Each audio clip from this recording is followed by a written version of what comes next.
Je suis pas arrivé. Ça passe. Et c'est difficile, hein? C'est difficile. C'est difficile, hein? Si on y dit que ça passe, ne va pas chercher. Pourquoi c'est maman? Alléluia. Alléluia. Moi, quand je vois la repentance, peuple de Dieu, mon corps est blessé. Ah, c'était dur, je commençais à sortir les soeurs. Pardonnez-moi. Ça, c'est un pasteur. Comme Blanchard va se dire, comme je n'aime pas ça, je ne crée pas de problème.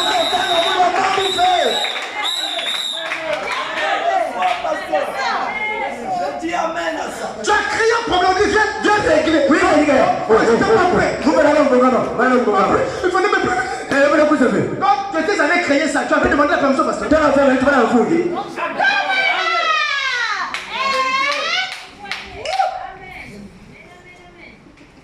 on t'aide même à régler. Pourquoi on fédère les connaissances qu'on règle le problème? Ça, tu vas dire que toi, tu n'arrives pas. Toi qui avais créé ça, tu n'arrives pas. Tu vas arriver. Pourquoi tu dis ça? Parce que les gens s'amusent. Bébé, est-ce que je peux venir? Non, il fait tard. Quand tu faisais le Osekai, il est tout lengué. Il ne va pas de quiz. Les gens s'amusent. Tu es un prédicateur. Tu es prédicateur ou prédicateur? Si tu es un prédicateur, mais si tu es un prédicateur, tu t'amuses avec le sexe féminin. Vous savez combien de géants de la foi que ça fait tomber? Vous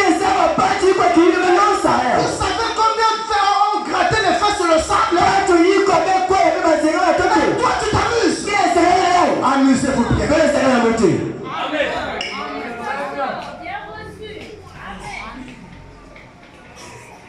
Vous allez conséquer de là, dans ces béatitudes de Matthieu chapitre 5,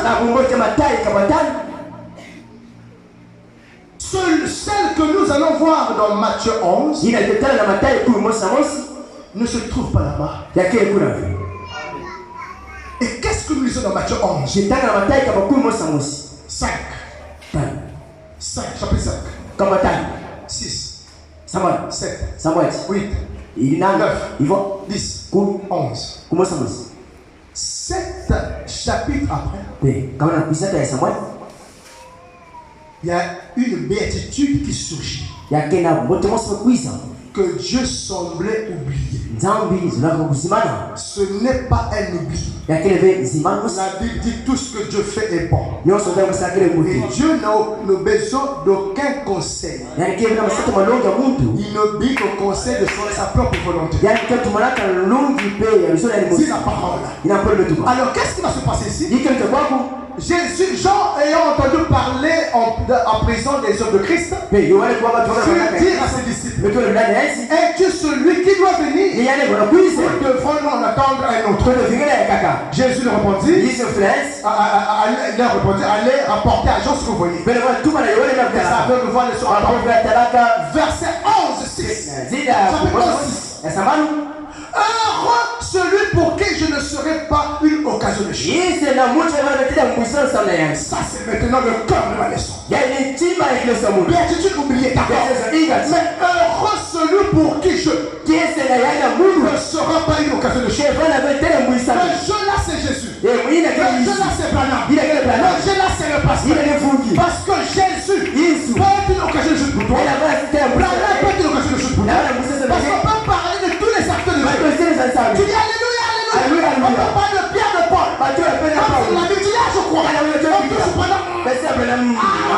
Donc c'est comme si ce nom-là tu es allergique. Je vais te montrer la raison fondamentale. Heureux celui pour qui je ne serai pas une occasion de chute. On parle de tous les pasteurs. Tu es dans l'église. On parle de Francis. On parle de Moutoma. On parle de Malukia. On parle de Massamba. On parle de Bachar. Tu es ici. Heureux celui pour qui je ne serai pas une occasion de chute.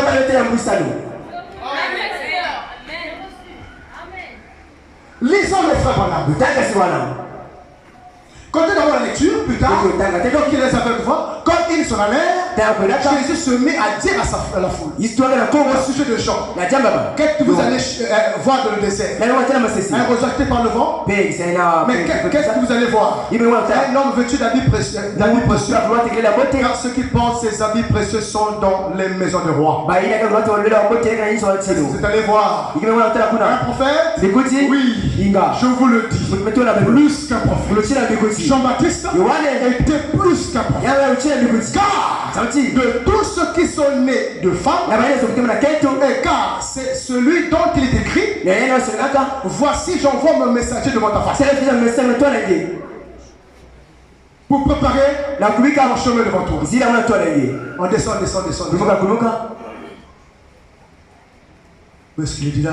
En vérité, verset 11, je vous le dis en vérité. Parmi ceux qui sont les deux femmes, il n'y a point paru de plus grand que Jean-Baptiste. Le plus grand, frère. Donc, même dans la classification des hommes de Dieu, ou dans l'épouse, dans l'église, il y a cette classification répond à une hiérarchie. Si même dans le monde des anges, vous avez des anges, vous avez des archanges, vous avez des séraphins, vous avez des chérubins, une hiérarchisation. Au niveau des hommes de Dieu, il y a une hiérarchie.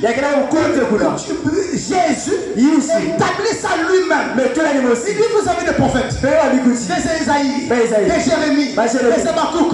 Mais je veux vous le dire, ceux qui ont fait même apparemment plus de miracles, ceux qui semblent avoir même des grandes communautés, mais je vous le dis, il n'y en a aucun qui soit apparu sur la terre qui soit plus grand que Jean-Baptiste. Il est le plus grand. Il est le plus grand. Mais il met ça en opposition.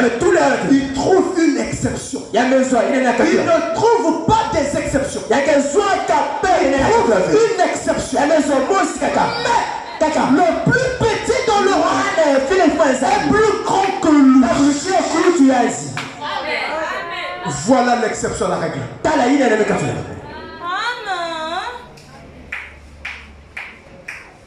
Jean-Baptiste commence à envoyer ses disciples pour aller encore demander à Jésus si est-ce que véritablement c'est lui. Il faut encore s'entretenir avec des frères pour qu'on te raconte encore les expériences que le pasteur a eues avec l'Éternel, pour que tu te rendes encore compte qu'il est véritablement ton pasteur. Parce que qu'est-ce qui s'est passé avec Jean-Baptiste? C'est lui qui, dans les œuvres de Matthieu, dans Matthieu chapitre 3, pour te dire oh, je vois le ciel ouvert ici. Et le Seigneur descend là, sous forme de la colonne descendante. C'est ce que Dieu lui avait dit. Et dans les œuvres de baptême, quand le Saint-Esprit descendu sur Jésus, personne n'avait vu ça. Mais Jean-Baptiste est averti.